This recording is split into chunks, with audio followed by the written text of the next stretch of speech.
My name is Macy Galat. I am in Ms. Vandenbosch's third period class.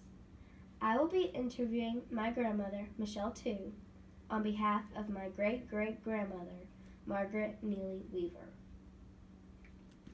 Margaret Neely Weaver was a devoted housewife and mother of 4 children. After struggling through the Great Depression and World War II, she felt called to serve her country in any way possible. In 1955, with the Vietnam War beginning and the lack of male labor in the workforce, women were given the opportunity to perform jobs typically only available to men. In latter 1955, Mrs. Weaver was hired by the Department of the Air Force as a civil servant in what is known as Brookley Field. She began extensive training classes and testing to see where she could serve the war cause. Mrs. Weaver found her niche in the fundamental optics department.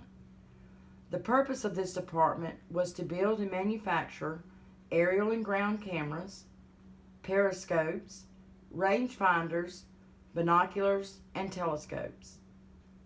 Mrs. Weaver assembled air-to-ground cameras that were placed on military spy planes. The sole purpose of these planes was to locate enemy bases, strongholds, or movement. Without these cameras, our soldiers could have been ambushed or surrounded by enemy forces at any given time with no knowledge of what was taking place around them. The craftsmanship in these cameras still play a role on the way we view aerial shots today. After 14 years of dedicated service to the state of Alabama and to our country, Margaret Neely Weaver retired from the Department of the Air Force upon the announcement of the closing of Brookley Field in 1965. After assuming her role as a housewife, she enjoyed time with her children, grandchildren, and great-grandchildren.